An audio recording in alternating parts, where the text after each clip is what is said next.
After Saturday, everyone recovered? Yeah, the squad are looking lively. They're looking in good spirits. The mood around the group is fantastic. So we'll try to keep that mood positive and upbeat. And you don't obviously get too much time to do anything tactical or too much tactical. You have to just make sure you recover them properly and get them ready to go. Anyone back who wasn't available on Saturday? The same group are available. Obviously, we're getting more load into Bruno and to Lee, but we'll assess those individually and make sure that we use them as they're ready. Would either of them be in contention for the weekend, or perhaps for the Celtic game beyond that? Yeah, I think that they're going to be in contention. They've got opportunity to be involved tomorrow also.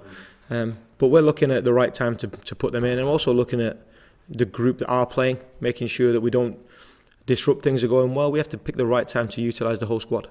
Is it fair to say with the performances you've got, it's going to be difficult for them to get into the team when they are fully fit? That's how it should be. It should be like that. The guys have to be striving to stay in the team. Just because you have the shirt, it doesn't mean that you have a right to retain it.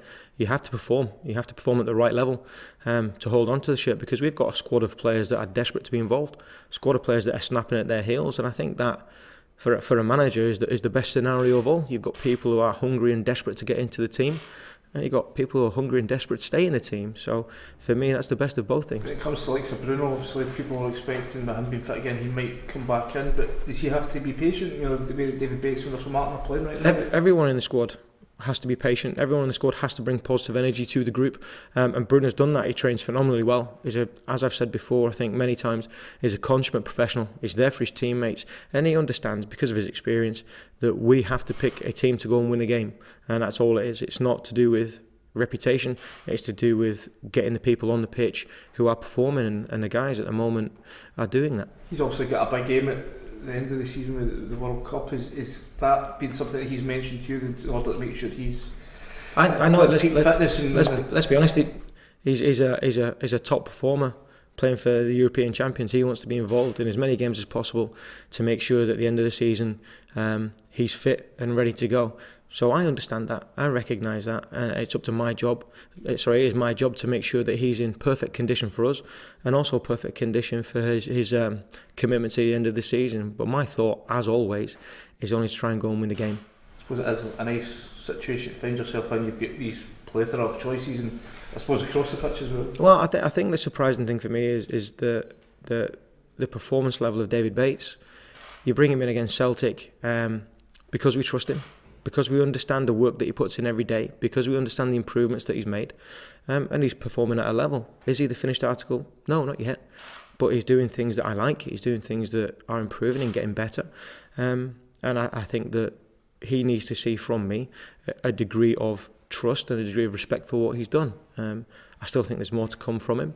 But as you say, I've got a group of players now that are capable of pushing each other to bigger and better things. A number of the guys, when you've spoken about them, you've perhaps praised them on one hand, but on the other hand you've said that there's room for these guys to improve. I mean, is that the approach you think is going to get the best of these guys without wanting to, give them too much sort of faint praise sort of thing? Yeah, you need to give them that wee bit of realism. Well, let's be realistic. We've not done anything so far this season.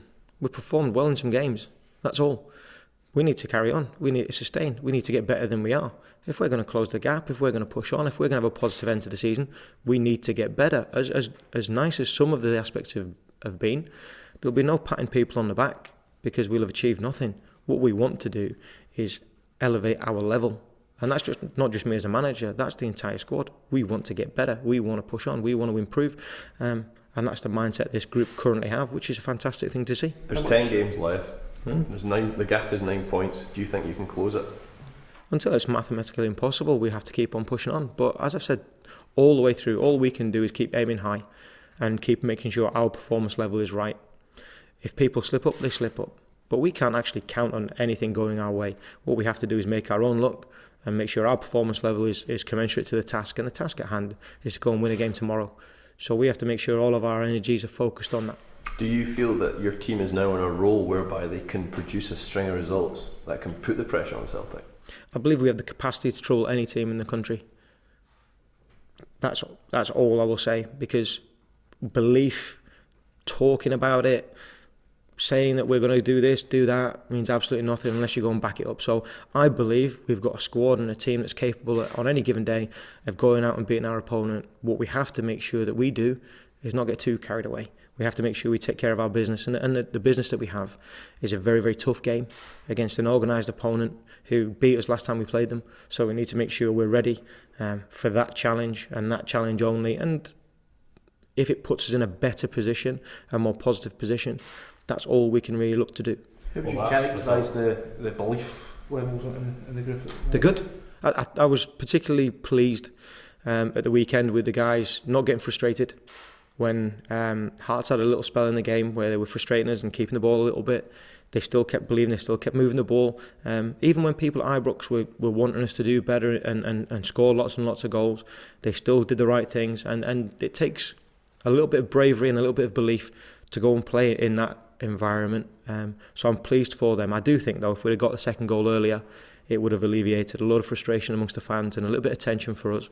But they had to keep going to the end, so I was pleased in that regard. Is that especially encouraging, given the troubles the team's had at home this season, that perhaps that might have been a game early in the season they might have come unstuck?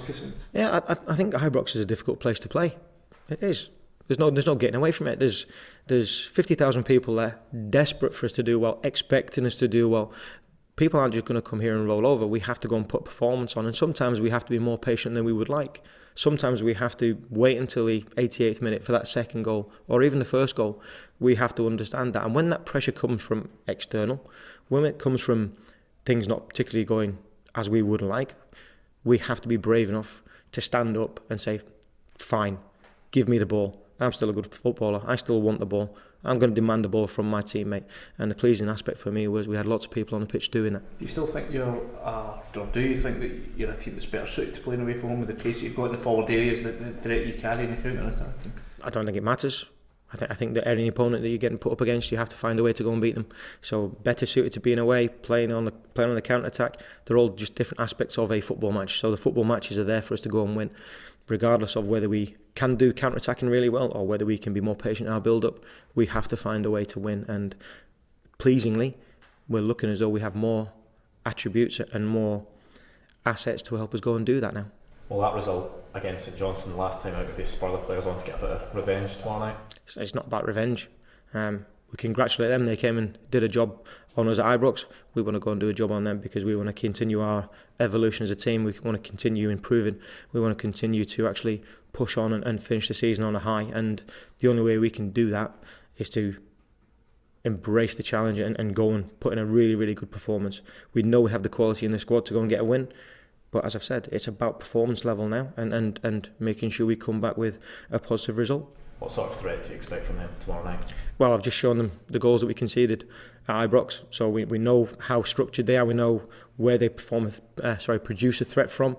So it's up to us to accept what they're going to try and do and try and nullify that as quickly as we can, and then try and go and impose our style upon the game. But the players have been fully briefed on what kind of threat they're going to bring to the game, and we have to be ready, whoever's selected, to go and see that out. Do you expect them to raise their game again? Some comments after they played at Celtic, and then Rodgers came out and said that he felt that they had raised their game perhaps a couple of levels against Celtic and against yourselves, that more so than they were able to do it against other teams. Do you think that's I expect a difficult game. But it's not for me to comment on Tommy's team. I expect a difficult game. I expect our opponents to be hard to beat. No one in this league is going to roll over for us. We have to go and push our own agenda and make sure that we actually are forthright and forceful and aggressive in our game plan, and we accept what our opponents bring, whatever level they are capable of getting to. We're asking every top flight manager about events at Rugby Park at the weekend. With that in mind, what do you make of refereeing standards in Scottish football compared to in England? Wow. That's a loaded question right there. I think until we're in a situation in Scotland where we have a professional corps of referees training every day with financial backing commensurate to the task, they will find it difficult to reach the standards of the Premier League in England. And that's nothing to do with their own desires or their wants. It's down to the realities of being professionals and being paid to do a job. It's exactly the same as a professional footballer playing at the top level, having all the facilities behind them, as opposed to a part-time footballer having to do a day job and then come and play on the weekend. So unless we get to that level, are able to get to that level, we will be having this conversation continually. How have you felt about refereeing standards over the last few weeks, just in general, in terms of reference to Rangers? Been okay. We get penalties given against us for the same thing that happened to Neil. We've had 2 of them. Can you make the referees change them? No. We have to accept and move forward. And what I will say is that our players have to put themselves in a situation where the referees don't become a factor, where we're good enough and clean enough and clever enough that we actually nip out all of those threats, so that we, collectively, me, you, the players, are talking about the football, and the referees are there to facilitate the football, which I think they are trying to do. What we have to make sure is that we don't put them in a situation where they have to make that decision. Just quick on from the international point of view, you played alongside Scott Brown when he was at the start of his Scotland career. He's now retired. A big loss to the international setup. Would you expect? Are you asking me to comment on Scott Brown in a Rangers press conference? He's been a really, really good servant. He's taken fantastic care of his body. I think you see his impact he has on his team. He's very, very big. It's up to someone else to go and actually fill the hole that he will leave.